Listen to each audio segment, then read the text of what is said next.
காக்காட்சி மலையனே என்ன அந்த அதாவது கொடிமரம் திருச்செந்தூர் வேறவருக்கு கொடிமரம் நாட்ட வேண்டும் என்று ஏற்ற நல்ல கொத்தன்மார்கள் 14 வண்டி கட்டி வருகின்றார்கள். சொல்லியாச்சுன்னா பெரிய அடர்ந்த காடு. ஆமா, அந்த இடத்துல தான் பெரிய பெரிய மரங்கள் எல்லாம் இருக்கும். அந்த இடத்திலே தான் அந்த கொடிமரம் வெட்ட வேண்டும். காமுக்குள்ளே ஒத்திரையராய் வளர்ந்த மரம் கொடிமரம் நிற்கிறது. அந்த கொடிமரத்தை வெட்டி முருகபெருமானுக்கு நாட்ட வேண்டும் என்று சொல்லி கொத்தன்மார்கள் வண்டி கட்டி வருகின்றார்கள். ஆமா, அங்கே வரக்கூடிய சமயத்திலே அங்கே கொடிமரம் வெட்ட சென்றவர்கள் சுரிமுத்து ஐயனாரிடம்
அந்த கொடிமரத்திலே 21 தேவாதி தேவர்கள் இருக்கின்றார்கள். தேவங்கள் என்று சொன்னால் 21 வானன்மார்கள் இருக்கின்றார்கள். ஆமா, அங்கே வரும்போது பல பல இடையூறுகள் எல்லாம் செய்கின்றார்கள். பல இடையூறுகள் எல்லாம் செய்து கொண்டிருக்கக்கூடிய நேரத்தில் அங்கே சொர்க்கத்தையும் காவு என்று ஒரு சொல்லக்கூடிய இடம் இருக்கிறது. அங்கே பரிபாலித்துக் கொண்டிருக்கக்கூடியவர் சொரிமுத்து ஐயனார். சரி, அந்த சொரிமுத்து ஐயனாருடைய இடத்திலே வந்து ஆமா, அதாவது அங்கே வரக்கூடிய சமயத்திலே சல்லட சத்தம் கேட்கிறது. ஆமா, ஜல் ஜல் ஜல் என்று கேட்கிறது. ஆமா, திரும்பி பார்த்தா யாரையும் காணோம், ஒருத்தரையும் காணோம். ஆனை பந்தம் கொண்டு அப்படியே அலறி வெளி எறிந்து ஓடுகின்றார். ஆனா பந்தமானது மட்டும் அப்படியே மேல பறந்துட்டு இருக்கு, தீ எறிகிறது. ஆனா ஆளை காணோம். அங்கே அலற சத்தம் கேட்கின்றது. ஆனா ஆளை காணோம், காணவில்லை.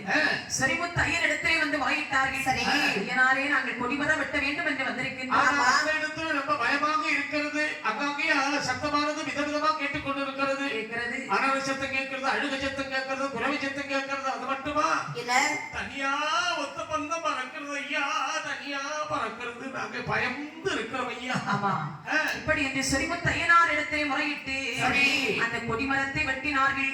திருச்செந்தூர் மதி முருகனுக்கு கொண்டு போக வேண்டும் என்று கொடிமரத்தை கொண்டு வரும்போது கொடிமரத்தில் பின்னாலே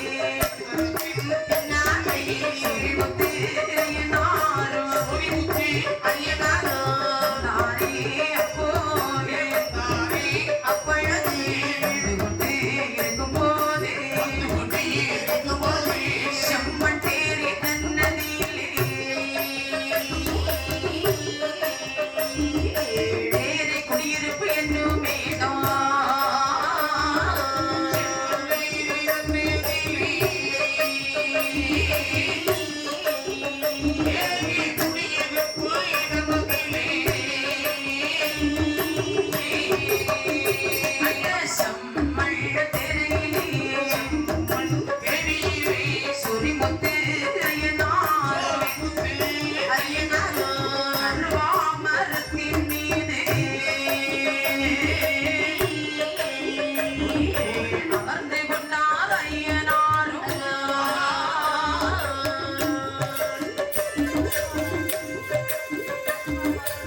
கொடிமரத்து அதாவது இந்த கொடிமரம் பின்னாலே யாரெல்லாம் வருகிறார்கள் தெரியுமா? வருகிறார்கள். சொரிமுத்து ஐயனார் வருகின்றார். ஆமாம். எங்கே ஐயனார் வருகிறார் ஐயா.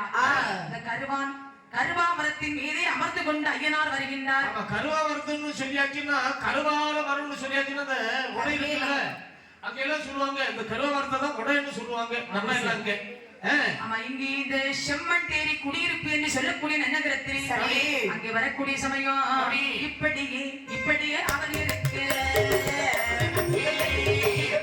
சொல்வார் ஐயனார்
அப்படி இருக்கக்கூடிய சமயத்திலே ஐயனார் வந்து இருப்பதை இங்கே உள்ளவர்கள் அறிய வேண்டும் என்று சொல்லி நிலக்கிரியான் என்று சொல்லக்கூடிய ஒருவருடைய கனவிலே போய் சொல்லுகின்றார்.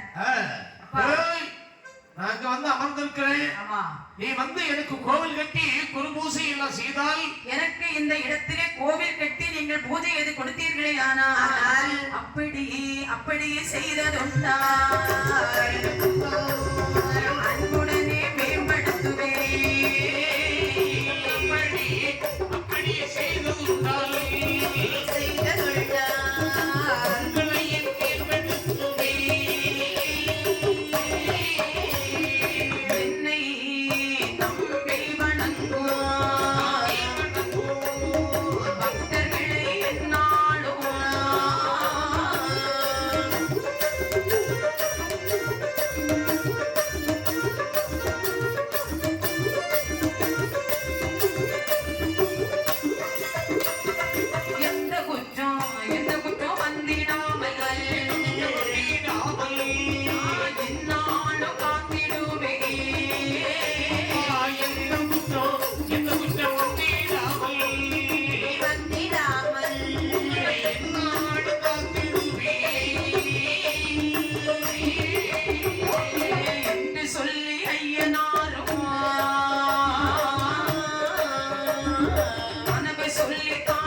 அந்த இடத்திலே எனக்கு கோவில் கட்டி பூஜை நீ கொடுத்தாயே ஆனால் உங்கள் குடும்பத்தை நான் மேம்படுத்துவேன்.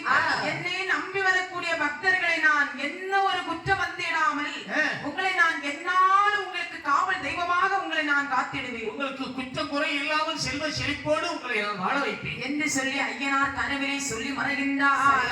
அங்கே கனவு கண்டு தான் கொள்ளித்து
ஆனால் அதுக்கு பேரு அர்த்தம் என்ன தெரியுமா? நிறைய சொத்து சுகம் உள்ள பெரிய ஒரு ஆள். சரியாக சொன்னீர்கள், செல்வந்தன். ஏன்னா செல்வந்தனிடத்துல போய் அந்த கனவுல கண்டாச்சினா தானே வேண்டியதெல்லாம் நமக்கு கிடைக்கும். உங்களை மாதிரி பட்டவை என் மாதிரி பட்டவையில கனவுல போய் சொன்னா அது நடக்குமா? நடக்கவே நடக்காதுமா, நடக்கவே நடக்காது என்று சொன்ன போதே அப்போது அந்த சிற்றரசர் உதவியுடன் சரி அந்த இடத்திலே அழகாகவே கற்குவா மரத்தின் மீது அமர்ந்திருக்கக்கூடிய ஐயனாருக்கு கோவில் ஒன்று கட்டினார்கள். அதாவது கருவேல மரம் என்று சொல்வார்கள் அல்லவா, அந்த இடத்தில் அழகாக ஒரு கோவில் கட்டினார்கள். அது நேரத்திலே கற்குவா மரத்தின் மீது அமர்ந்த ஐயன் என்று பாசத்துடனே அழைத்து வந்து கோவில் கருவறை மண்டபத்திலே அமர்த்தினார்கள். சரி அதுவே காலப்போக்கிலே கருக்குவா அதாவது கருக்குவா என்ற பெயரானது மருவி கருக்குவேல் ஐயன் என்று இன்றைக்கு நாமல் எல்லோரும் அழைத்து அவருக்கு நாமல் பூஜை கொடுத்துக் கொண்டிருக்கின்றோம். தெய்வத்தை வணங்கிக் கொண்டிருக்கின்றோம். ஐயா கருக்குவேல் ஐயனார் என்று அழைக்கப்படுகிறது. அது நேரத்திலே என்ன ஆகிறது பாருங்க, என்னமாகிறது? கருக்குவேல் ஐயன் சொன்னபடியே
தேவதைகளும் வந்து அமர்ந்திருக்கின்றார்கள். 21 பீடங்கள் எல்லாம் அமைத்து 21 தேவாதி தேவர்களுக்கு அப்படி பூஜை எல்லாம் கொடுத்து அப்படி சிறப்புடனே அப்படி கோவில் கட்டி பூஜை எது தினம்தோறும் நடக்கிறது. அப்படி இப்படி இருக்கக்கூடிய சமயத்தில் நிலக்கிரியாருக்கு கொஞ்ச நாளாக குழந்தை இல்லை. ஐயோ, எல்லா வசதி இருக்கிறது, சொத்து இருக்கிறது, சுகம் இருக்கிறது, பொண்ணு இருக்கிறது, பொருள் இருக்கிறது, ஆமா எல்லா வகையும் இருந்தும் குழந்தை இல்லை. அனிதினமும் கருக்குவேல் ஐயனிடத்திலே வந்து முறையிட்டு மன்றாடி நிற்கும் போது கருக்குவேல் ஐயனுடைய திருவருளாலே இந்த நிலக்கிரியாருடைய மனைவி இருக்கிறா பாருங்க, அம்மையானவள் கர்ப்பமுற்றாள்.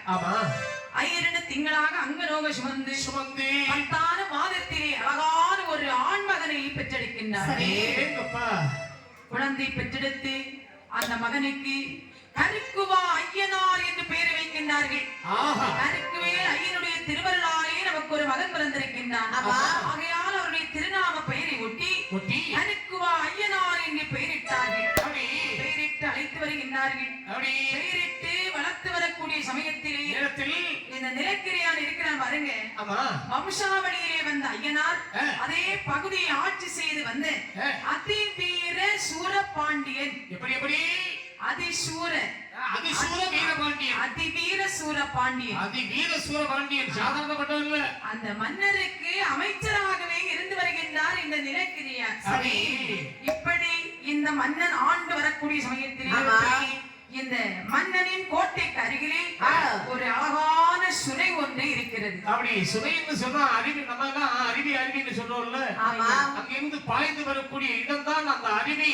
அங்கே சுனையானது பெருகிக்கொண்டே இருக்கும். ஆமா, அந்த சுனை அருகில் அந்த நல்ல சுனையே சுனையருகில்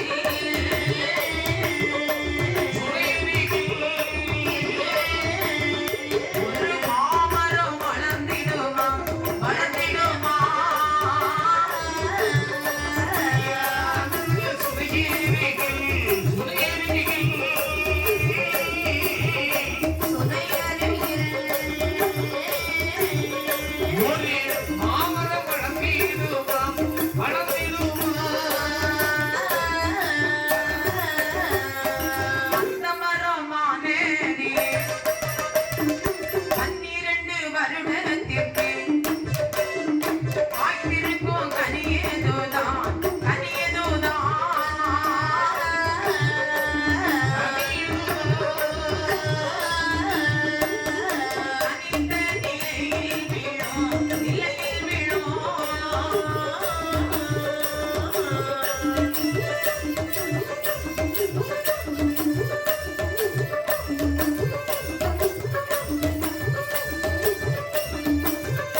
மகத்தான மரம். ஆமா, ஒரு தெய்வீக மரம். அந்த மரத்திலே 12 வருடத்துக்கு ஒரு முறை ஒரே ஒரு காயானது காய்க்கும். அடேங்கப்பா, இப்ப எல்லாம் நம்ம இடத்துல எல்லாம் அப்படி 12 வருடமாக நின்னாச்சுன்னா மரத்தை உடனே வெட்டி முடிச்சுடுவாங்க. ஆமா இல்லையா? ஆமா, உடனே நட்ட உடனே காய்க்கணும். ஆமா ஆமா.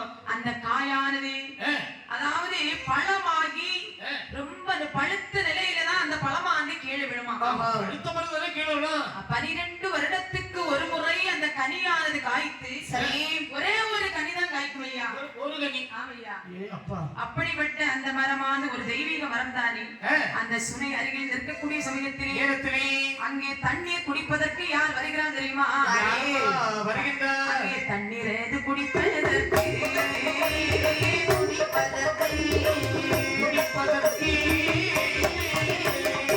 இவன் ஒருவன் தான் வரவே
அப்போது அந்த சுனைக்கு தண்ணீர் குடிக்க வேண்டும் என்று ஒரு முனிவரானவர் வருகின்றார்.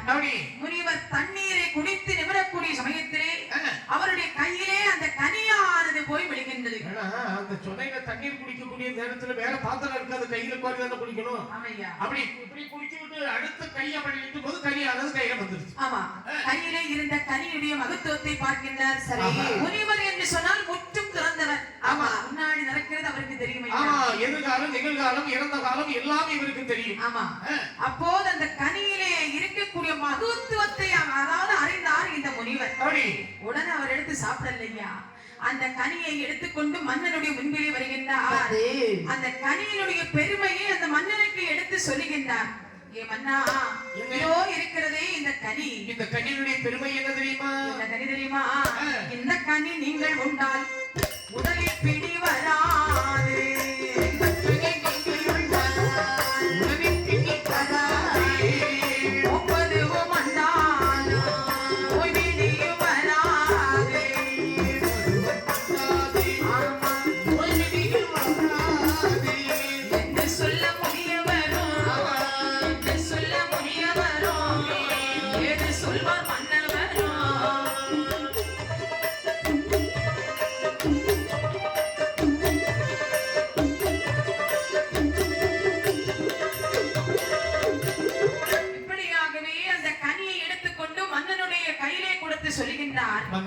என்னவா?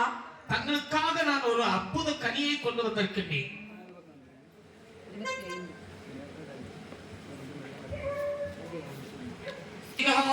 எந்த நோய் நொடி இல்லாமல் வாழ்வான். ஐயா முனிவங்கவரே, என்ன கனி என்றே கொண்டு வந்திருக்கிறீர்கள்? இந்த கனி எங்கே இருந்து எந்த மரத்திலே காய்த்து எடுத்து கொண்டு வந்திருக்கீங்க? ஐயா, சுனையருகே சென்றேன். தண்ணீர் தாகமாக இருந்தது. தண்ணீர் குளித்துக் கொண்டு இருக்கக்கூடிய நேரத்தில் அந்த சுனையனுக்கு ஒரு மாமரம் இருந்தது. சரி, அந்த மாமரத்திலே ஒரே ஒரு கனியானது இருந்தது. அந்த கனியானது 12 வருடத்திற்கு ஒரு முறைதான் அந்த கனியாகும். அப்படியா? அக்கனியானது நான் நீர் பருகி கொண்டிருக்கும் போது என்னுடைய கையிலே விழுந்தது. சரி. நாடாளும் மன்னவர் அல்லவா தாங்கள், தங்களுக்கே கொடுக்க வேண்டும் என்று எனக்கு தீராத ஆசையினால் கொண்டு வந்திருக்கிறேன். நரை முடி நரைக்காது, நோய் வராது. ஆமா. அதாவது இளமை குறையாது மொத்தத்துல. நரை திரை பிணி மூப்பு சாக்கால். ஆமா. இந்த கனியை சாப்பிட்ட சாக்காலமே இல்லையா? ஆமா. என்ன மகத்துவத்தை சொல்லி அந்த முனிவருடைய கையிலே கொடுத்தார். கையிலே கொடுத்தார். ஆமா. அந்த நேரத்திலே அந்த மாம்பழத்தை கையிலே வாங்கினார், வாங்கி சாப்பிட்டார். இப்படி இருக்கு. மீண்டும் 12 வருடம் ஆக போகிறது. 12 வருடம் ஆகக்கூடிய சமயத்திலே மறுபடியும் அந்த மரத்திலே கனியானது கிடைக்கத்தானே செய்யும். ஒரு வருடம் முடியும், அதான் 12 வருடம் முடிந்த பிறகு மீண்டும் கனி வரத்தானே செய்யும். ஆமா. இப்போது விழுந்த உடனே முனிவர் எடுத்துக்கொண்டு வந்தார். இன்னும் இந்த மாங்கனி விழுந்தா யாராவது கொண்டு போய் விடுவார்கள், நம்ம கையில கொண்டு தரவா போகிறார்கள். இல்லை அப்படி என்று சொல்லி மறுபடியும் 12 வருடம் ஆகிறது. கனியானது காய்த்திருக்கு. இந்த பழமானது கீழே விழுந்து விடக் கூடாது. எப்படி விழுந்தாலும் அதற்கு நாம காவல் வைக்க வேண்டும் என்று 4 வீரர்களை தேர்ந்தெடுத்தார். அப்பா வீரர்களே, சுனை பக்கத்திலே ஒரு மாமரம் இருக்கிறது. அதிலே ஒரே ஒரு மாம்பழம் இருக்கிறது. அந்த மாங்கனி விழக்கூடிய தருணம் ஆகிறது. அந்த மாங்கனி விழுந்தால் எடுத்துக்கொண்டு என்னுடைய கையிலே நீங்கள் ஒப்படைக்க வேண்டும். ஆமா, உடனே சரியாக காவல் காக்க வேண்டும். மாங்கனி ஆனது எவ்வளவு கரெக்டா நிக்கிறதோ அந்த நேரத்துல எடுத்துட்டு வரணும். எல்லாம் இப்படியே இருந்துக்கலாம். அப்படி சொல் மன்னனுடைய கட்டளைக்கு இணங்கி 4 வீரர்கள் அந்த மாமரத்துக்கு பக்கத்திலே வந்து காவலாக இருக்கிறார்கள். எப்ப மாங்கனி விழும் மன்னனுக்கு கொண்டு போகலாம்.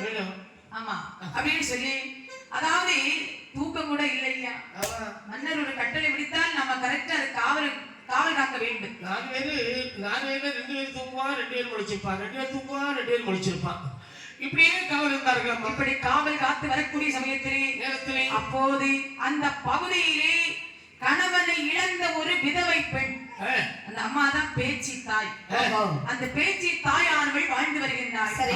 வாழ்ந்து வரும்போது, அதாவது இந்த பேச்சி தாய் இருக்கிற வருங்க, இவள் சிறு வயதிலே இருந்தே கருக்குவேல் ஐயனார் மீது மிகுந்த பாசம், அன்பு, பற்று. ஆமா ஆமா.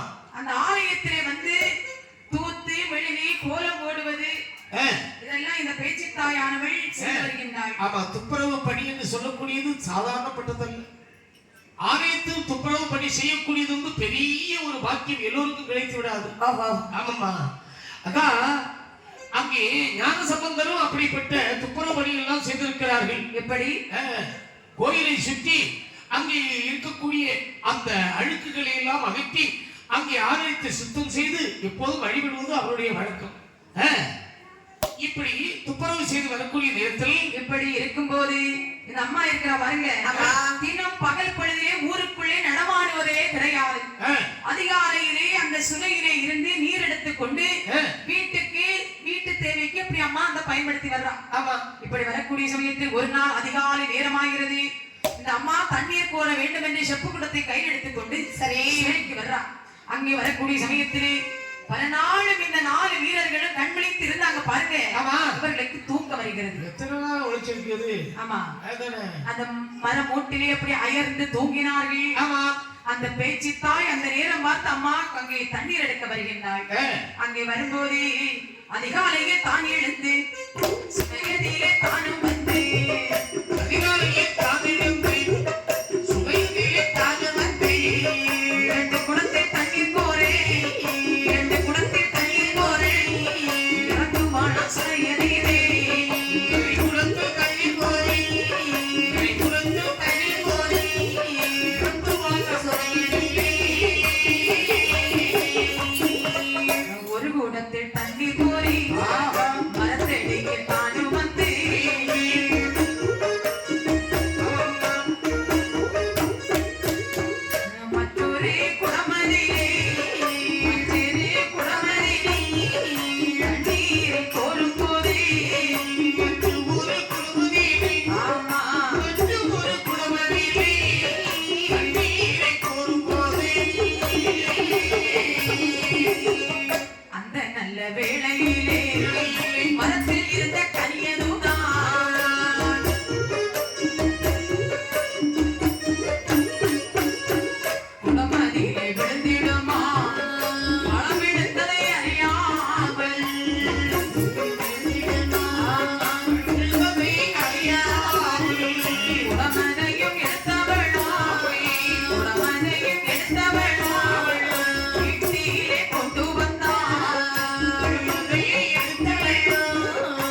தண்ணீர் கோர சுனைக்கு வரக்கூடிய சமயத்திலே ஒரு குடத்திலே தண்ணீரை கோரி அந்த கரையிலே வச்சான். ஆமா. அடுத்த குடத்திலே தண்ணீரை கோரும் போதே குடத்துக்குள்ளே கோரி வச்சாங்களே தண்ணி, அந்த குடத்துக்குள்ளே அந்த மாங்கனி அற்று அந்த குடத்துக்குள்ளே விழுகிறது. ஆனா இந்த அம்மாவுக்கு தெரியாது. அம்மாவுக்கு தெரியாது ஐயா. ஆமா. மறுபடியும் அந்த குடத்தை இடுப்புல ஒரு குடம், தரையில ஒரு குடம். ஆமா. அந்த காலத்துல எல்லாம் அப்படிதான். இப்ப எல்லாம் இடுப்புல குடம் நிக்காது ஐயா. ஆமா. இப்ப முன்னால இருந்தது இடுப்பு, இப்ப இருக்குது அடுப்பு. இடுப்பு இடத்துல வச்சாச்சுன்னா உடனே கீழே விழுந்துரும். ஆமா. அந்த காலத்துல தெரு பைப்பு இருந்து பெண்கள் எல்லாம் தண்ணீர் எடுத்துட்டு வருவாங்க. ஆமா. இப்ப யாரு அங்க எடுக்க போறா? இப்ப தெருவிலேயே எடுக்கிறது கிடையாது, கிணத்துலயும் எடுக்கிறது கிடையாது, எல்லாம் வீட்டுக்குள்ளதான் எடுக்கிறது. வீட்டுக்குள்ள எடுக்கணும்னாலும் வீட்டுக்கார தான் எடுத்து கொடுக்கணும். ஆமா. இப்ப தெருவில தோசமாவு நிக்கும். ஆமா. தோசமாவு விக்கணும்னாலும் ஆட்டோல எல்லாம் போயிட்டு கிரைண்டர் போயிட்டு கிரைண்டர்ல கல்ல தூக்க முடியாதுன்னு சொல்லி கவர்மெண்ட்ல இருந்து நொங்கு வண்டி மாதிரி ஒரு சின்ன கிரைண்டர் கொடுத்தாங்க. ஆமா. அதையும் கொல்லப்புறத்துல தூக்கி போட்டாச்சு. 2 நாள் தான் சரியா மாவா. கொல்லப்புறத்துல ஆக்கர்காரன் வந்து டிங் டிங் டிங் அடிச்ச உடனே இதை எடுத்து கொடுத்துருவான். ஆமா. இப்ப தோசமாவு தெருவில். ஆமா. தோசமாவு தெருவில் நிக்கல, தெருவில் நிக்குது. அது நேரத்திலே அதாவது அந்த குடத்துக்குள்ளே மாங்கனி விழுந்த விஷயம் இந்த பேச்சி தாய் அம்மாவுக்கு தெரியாது. தண்ணீரை எடுத்துக்கொண்டு அரண்மனைக்கு வந்து அரண்மனையிலே குடத்தை இறக்கி வச்சு மறுபடியும் அந்த அம்மாவுடைய வேலை நடந்து கொண்டிருக்கிறது. அந்த நேரத்தில் இவர்கள் தூங்கி விழித்தவர்கள், அதாவது விழித்து பார்க்கின்றார்கள், மாமரத்திலே இருந்த மாங்கனியை காணவில்லை. சாதாரண தூக்கம் என்று பார்க்கக்கூடிய சமயத்திலே மாங்கனியை காணவில்லை என்று இவர்கள் சொல்லுகின்றார்கள். தம்பி, என்னடா, நம்ம மரத்தில் இருக்கக்கூடிய மாங்கனிக்கு தானே மன்னர் காவலாக இருக்க சொன்னார். ஆனால் மாங்கனியை காணவில்லை. இது நாமல் மன்னனிடத்தில் எப்படி போய் சொல்ல முடியும்? மன்னர் நமக்கு தண்டனை கொடுத்து விடுவாரே என்று மனம் பதறினார்கள். எவ்வளவுதான் இருந்தாலும் நாமல் மன்னனிடத்தில் சொல்லிதானே ஆக வேண்டும் என்று இந்த 4 வீரர்களும் மன்னனிடத்திலே வந்து சொல்லுகின்றார்கள். என்ன சொல்லுகின்றார்கள்? மன்னாதி மன்னவா, என்னப்பா குடமுடி ராஜமன்னா, என்ன வந்த காரியம் மனங்கலங்கி வந்திருக்கீங்க? முகமெல்லாம் கருத்திருக்கிறது. என்ன விஷயம், என்ன என்று சொல்லுங்கள். அதாவது கனிக்கு காவலாக எங்களை அனுப்பினீர்கள். ஆமா, கனிக்கு காவலாக அனுப்பினேன். நாங்கள் பல நாளும் கண் விழித்து நாங்கள் காவல் இருந்தோம். ஆனால் இன்றைக்கு எங்களுக்கு தூக்கம் வந்து விட்டது. காலையில சிறிது நேரம் கண் அப்படியே அயர்ந்து நாங்கள் தூங்கிவிட்டோம். தூங்கி முடித்து பார்க்கும் போது மாமரத்தில் இருந்த மாங்கனியை காணவில்லை. மன்னா, காணவில்லையா? மாங்கனி காணவில்லையா? உடனே மன்னவனானவன் என்னமா செய்கின்றான்? அந்த நேரத்தில் மன்னன் கோபம் கொண்டார். அடே வீரர்களே, இதற்காகவா உங்களை நான் அந்த மாங்கனிக்கு காவலாக வைத்தேன்? நீங்கள் பொறுப்பில்லாமல் இருந்திருக்கின்றீர்கள். அப்படியானால் யாரெங்கே இந்த 4 வீரர்களையும் பிடித்து சிறையிலே வையுங்கள். எனக்கு வந்து உனக்கு என்ன இருக்குப்பா? ஆமா. இந்த 4 வீரர்களையும் சிறையிலே அடைத்தான். சிறை தண்டனை கொடுத்தார் இந்த மன்னன். ஆமா. அந்த நேரத்திலே நீங்க என்ன ஆகிறது பாருங்கள். வீரர்களை தான் அழைத்து சொல்லுவான மன்னவர் மன்னவரோ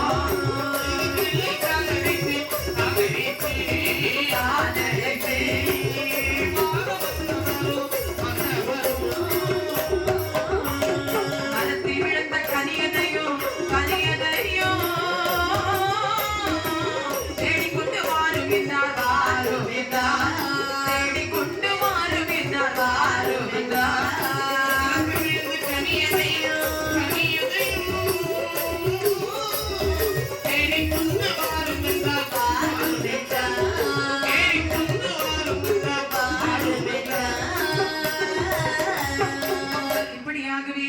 மன்னனுக்கு ஒரு யோசனை.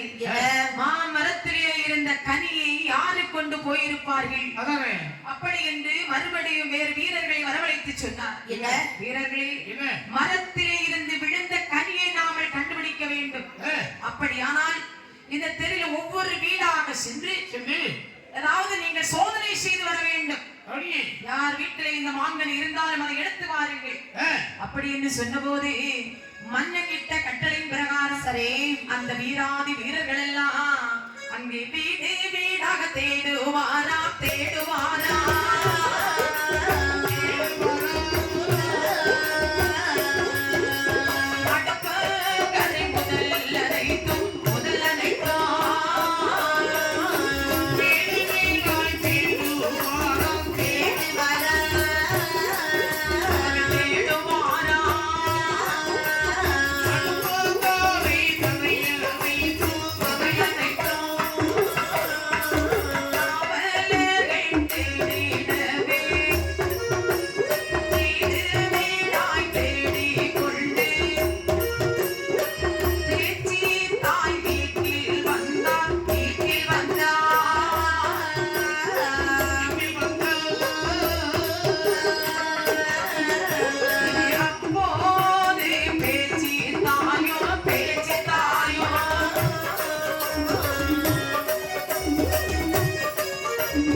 தேடுறாங்கன்னு சொன்னா அதாவது அடுப்பங்கரை முதல் பூச்செட்டி முதல் ஆமா எல்லா இடமும் வந்து தேடுறாங்க ஐயா. ஆமா எல்லா இடத்துலயும் ஏன்னா ஒரு மாங்கனி எங்க வைக்க முடியுமோ அந்த இடத்துல எல்லாம் தேடினாங்க. ஆமா ஒவ்வொரு வீடாக தேடினார்கள். சரி கடைசியா பேச்சி தாய் வீட்டுக்கு வர்றாங்க. பேச்சி மாம்பழம் இருக்கா பாரு, அத தூக்கு. மாம்பழம் இருக்கா பாரு, ஏ பப்பாளி அத தூக்கு. மாம்பழம் இருக்கா பாரு. அது நேரத்தில் பேச்சி தாய் வீட்டிலே வந்தார்கள். அப்போது பேச்சி தாய் இதான் உங்க வீடா? அது நிறைய இடத்துல அப்படி தண்ணீர் கோரி அம்மா வச்சிருக்கா. சரி அடியே பேச்சி இந்த தண்ணீரை கீழே விடடி என்று அந்த நிறைகுடத்திலே உள்ள தண்ணீரை கீழே கொட்டினால் அந்த பேச்சி தாய் கீழே கொட்டக்கூடிய சமயத்திலே குடத்திலே இருந்த பழம் அது அப்படியே கீழே விழுகின்றது. அந்த குடத்தில் இருந்த பழம் ஏதோதான்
இதை மண்ணிடத்திலே கொண்டு போக வேண்டும். அளவாடி எடுத்து சென்றிருக்கின்றாள் இந்த பேச்சித்தார். இதை உடனே நாம மண்ணிடத்திலே சொல்ல வேண்டும் என்று சரி வீரர்கள் மாங்கனியை கையிலே வாங்கி மண்ணிடத்திலே ஓடோடி வருகின்றார்கள். என்ன மகாபிரபு என்ன அந்த கைவர்களை கண்டுபிடித்து விட்டோம். என்ன மாங்கனியை திருடிய கைவர்களை கண்டுபிடித்து விட்டோம். மாங்கனி கிடைத்து விட்டதா? ஆமா. எங்க இருக்கிறது கொடுங்கள். இதோ பாருங்கள். மாங்கனி கையிலே வாங்கினார். ஆமா மாங்கனியை திருடி சென்றவர்களையும் அழைத்து வந்திருக்கின்றோம். இந்த தெய்வத்திற்கும் அரசனுக்கும் உரிய இந்த மாங்கனியை யார் எடுத்து சென்றார்? இதோ இந்த பெண்ணார் எடுத்து சென்றார். யார் எடுத்து சென்றார் என்று கேட்கும் போது மகாபிரபு அதாவது பேச்சி தாய் என்று சொல்லக்கூடிய ஒரு அம்மா அவ வீட்டுல குடத்துக்குள்ளே தண்ணீர் குடத்துக்குள்ளே இருந்தது இந்த மாங்கனி. அவதான் களவெடுத்து கொண்டு போயிருக்கிறான் என்று சொன்ன போது மன்னன் கோபம் கொண்டு ஒரு கட்டளை இடுகின்றார். எப்படி? அப்படியானால் அந்த மாங்கனியை களவாடி சென்ற பேச்சி தாயை இழுத்து வாருங்கள் என்று உத்தரவிட்ட போது அந்த படை வீரர்கள் எல்லோரும் ஒன்று சேர்ந்து பேச்சி தாய் வீட்டிலே வருகின்றார்கள். அட்டியே பேச்சி, மன்னருக்கு உரிய மாங்கனியை களவாடி சென்றாயே, அதாவது உன்னை அழைத்து வரும்படியாக மன்னர் எங்களுக்கு கட்டளையிட்டிருக்கின்றார். ஐயா என்ன நானா மாங்கனி களவாடினேன்? எந்த மாங்கனி, ஏது மாங்கனி, எப்போது நான் எடுத்தேன்? எனக்கு ஒன்றுமே புரியவில்லையே. தெரியவில்லையா? அதாவது உன் வீட்டுல தானே இந்த மாங்கனி இருந்தது, அப்படின்னா நீ களவாடி தான் கொண்டு வைத்திருக்கின்றாய். ஐயா இந்த மாங்கனி எப்படி வந்தது என்று எனக்கே தெரியாது ஐயா. மன்னருடைய உத்தரவு, நீ உடனே மன்னரை பார்க்க வர வேண்டும். சரி எப்படி வருகின்றேன்? இதை கேட்டது இந்த பேச்சித்தாய் ஆனவள் என்னமா சொல்லுகின்றாள்? கண்டதுமில்லை, அதாவது நான் ஏதாவது கண்டேனா? ஆமா கண்டதும் இல்லை, கேட்டதும் இல்லை, நான் இதுவரை களவாடியதும் இல்லை. நான் களவாடினேனா? இல்லை. ஏது மரியாதை என்னை எடுத்துக்கொண்டு வாருங்கள் என்று மன்னனின் கட்டளையிட்டு விட்டார். அழுது புலம்பிக் கொண்டு என்னமா சொல்லுகின்றாள்? அவர்கள் பின்னாடி வழி நடந்து மன்னன் கோட்டை நோக்கி வருகின்றாள். அங்கே வரக்கூடிய சமயத்திலே சும்மாவா அழைத்து வருகின்றார்கள். எப்படி? அந்த பேச்சித்தான் யானவൾക്ക് தலையதையும் மொட்டையிட்டு பேச்சித்தான் யானவൾക്ക് தலையதையும் மொட்டையிட்டு கரும்புள்ளி செம்புள்ளி குத்தி கழுதை மேலே ஏற்றிக் கொண்டு அவர்கள் ஏற்றிக் கொண்டு கழுதை மேலே ஏற்றிக் கொண்டு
கொடுத்து வீரர்களே களவாடி சென்ற அந்த கள்ளி யார்?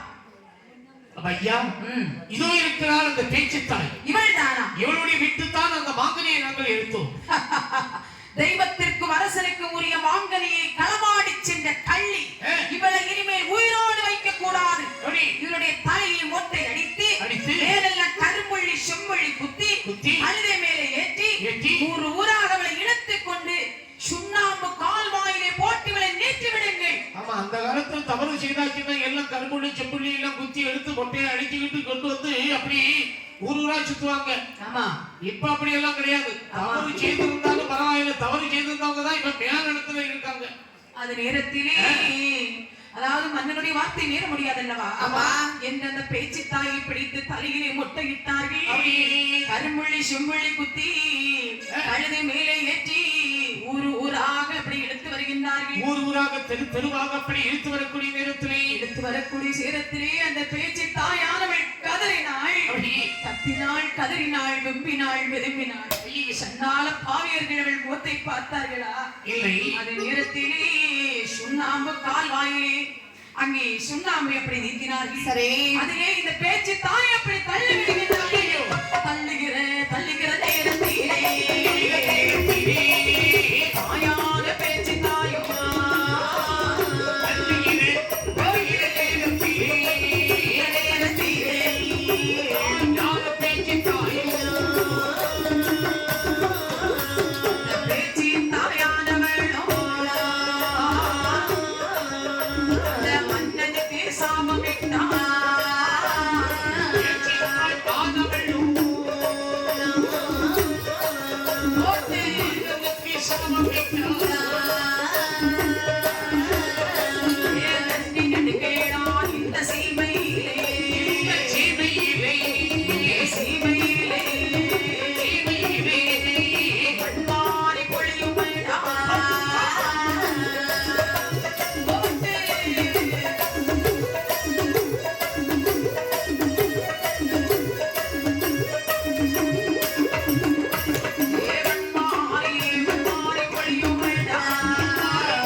சாட்சி என்றாலே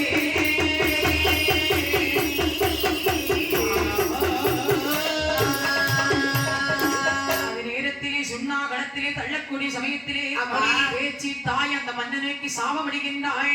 ஒண்ணு மரியாதவள் அல்லவா? ஆமா, அதனால் சாபம் கொடுத்தாலே கோபம் வரத்தான் செய்யும். அந்த கோபத்தால் ஒரு சாபம் விட்டால் அது உடனே படித்து விடுமா? முன்ன பின்ன யோசிக்காம, அதாவது நீதி நெறி தவறிய மன்னனே, அதாவது நான் ஏது குற்றமும் செய்யவில்லை, ஒரு குற்றம் செய்யவில்லை, குற்றத்தை நீ கேட்காமல் என்னை கொண்டு நீ சுண்ணாக்களத்திலே தள்ளுவதற்கு நீ சொல்லிவிட்டாயே. அதாவது என்னை தள்ளின காரணத்தாலே அதாவது பூமி எங்கும் மண் மாறி பொழியட்டும், நீதி நெறி சொல்லுக்கும் கருக்குவேல் ஐயனாருக்கும் பூங்காவனுக்கும் என்று சொல்லி சாபம் கொடுக்கின்றாள். ஐயனாரே நீயே சாட்சி என்று அந்த நெருப்பிலே பேச்சு தாயானவள் அப்படி நெருங்குவதற்கு முன்பே அங்கே பேச்சியம்மன் அங்கே வந்து சொல்லுகின்றாள். நெருப்பதிலே தள்ளும் போதே பேச்சியம்மை தானும் வந்து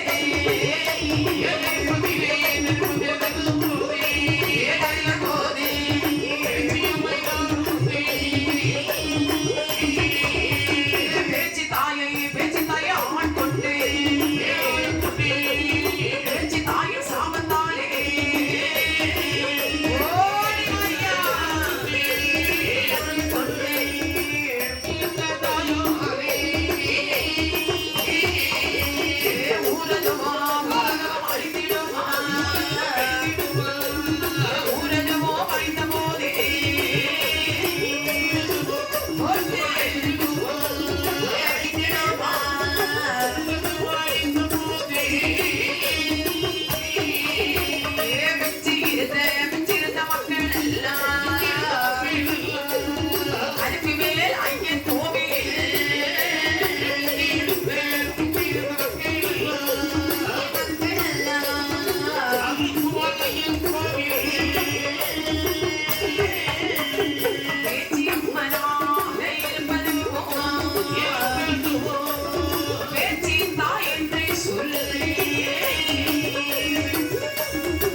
காத்து நின்றார்